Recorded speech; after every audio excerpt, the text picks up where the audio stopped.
Fala aí, galera da SpaceX, tudo bem? A gente está de volta agora aí no capítulo 4, né, para poder falar das pirâmides etárias. E a gente vai aproveitar esse capítulo para rever alguns conceitos, né, aprofundar alguns conceitos que a gente viu lá no capítulo 1, principalmente o conceito de transição demográfica. E vamos aproveitar para falar de outros também, né, que com o auxílio das pirâmides etárias fica melhor, fica mais didático, fica mais interessante de passar para vocês. Beleza? Então vamos lá. Sem mais delongas, ó, a gente está vendo aí o slide das pirâmides do Brasil, a partir da segunda metade do século XX. Estou usando o Brasil como exemplo por razões óbvias, e também porque o Brasil retrata muito bem na segunda metade do século XX como é o comportamento das pirâmides durante a transição demográfica. Só para lembrar o conceito para vocês, a transição demográfica significa a redução das taxas de natalidade associada ao aumento na expectativa de vida. Percebam que isso vai acontecendo no Brasil desde a década de 1960, passando aqui pela década de 1990, até a década de 2020, que é a década atual em que nós estamos vivendo. Para quem não está lembrando da pirâmide etária, para quem não está habituado, ela é um gráfico que mostra exatamente a estrutura da população por idade e por gênero. Então, aqui em azul está representado os homens, de vermelho estão representadas as mulheres, e cada uma dessas linhas aqui mostra a proporção de população em cada uma das faixas etárias. Esse intervalo que vocês estão vendo aqui à esquerda, ele pode variar em função do estudo que você estiver fazendo, do nível de detalhe que você quiser, tá certo? Você pode aumentar esse intervalo, você pode diminuir, ok? Mas esse aqui nos mostra as faixas etárias do 0 a 4 anos, 5 a 9 anos, ou seja, com intervalos aí de 4 a 5 anos, tudo bem? No caso específico do Brasil, o Brasil dá conta do seguinte critério para dividir a população em função da idade. Até os 14 anos, nós temos aí crianças e adolescentes, protegidos inclusive pelo ECA, pelo Estatuto da Criança e Adolescente. Dos 15 aos 29 anos, o IBGE considera que a gente tem uma população jovem. Dos 30 aos 59 anos, a população adulta, e acima dos 60 anos, a população idosa, que já é a galera que começa a ter aqueles benefícios, como a prioridade na fila do supermercado, dos bancos, etc. Só para pontuar com vocês aí os critérios que o Brasil usa para poder dividir a sua população em função da faixa etária. Tá certo?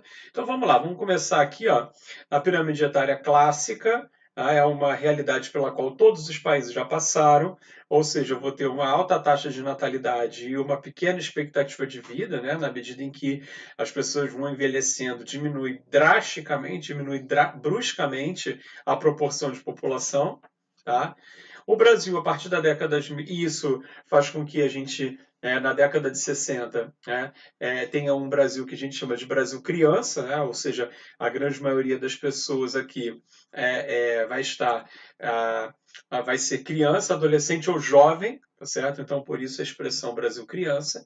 Na medida em que a transição demográfica vai avançando, ou seja, a redução das taxas de natalidade associada ao aumento da expectativa de vida, percebam que o comportamento da pirâmide também vai mudando, a base vai ficando mais estreita e o topo vai ficando um pouco mais largo, cada vez mais largo, até que a gente chega aqui ao Brasil, que é chamado adulto, a fase anterior é chamada de Brasil jovem, em que as faixas etárias estão muito mais bem equilibradas, e a tendência é que haja um equilíbrio cada vez maior.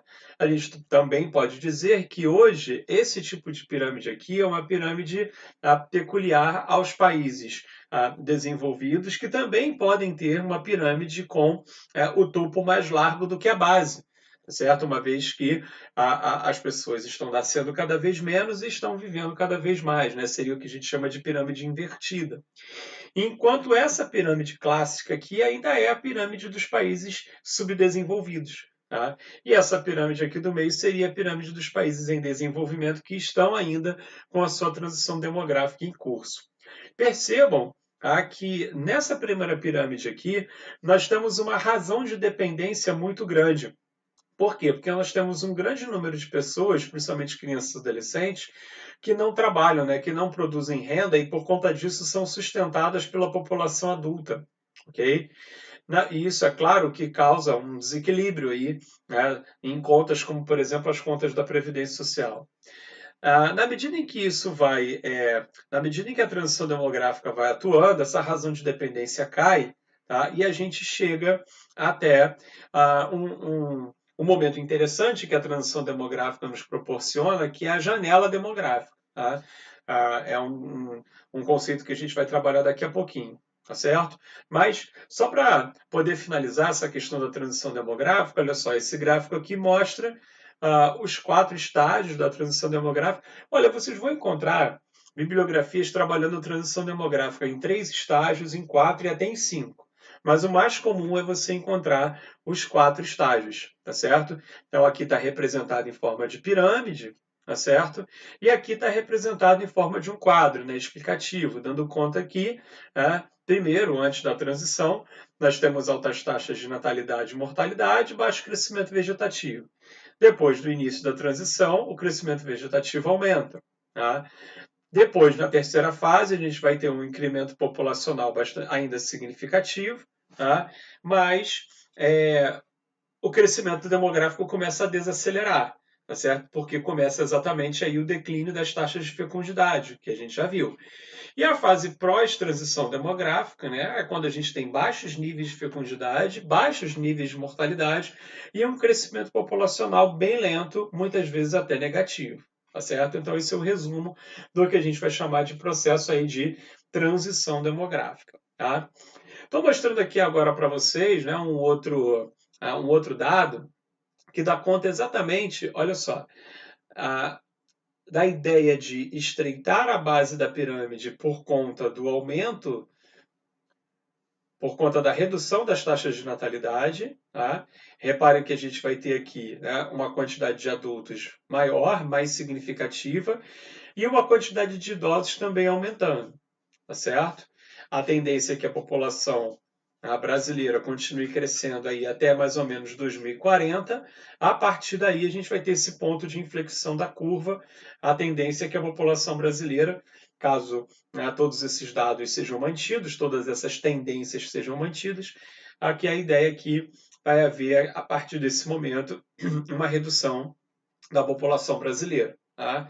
E aí é possível que o Brasil tenha que fazer alguma política de incentivo à natalidade, né? Mas ainda falta tempo, uns 20 anos, vamos ver como é que vai ser até lá. Bom, um conceito que a gente ainda não viu é o conceito de população economicamente ativa, que em tese seria justamente as pessoas que estão aptas a produzir riqueza, né, a produzir renda. Aqui no Brasil, esse número está no intervalo entre 15 e 65 anos.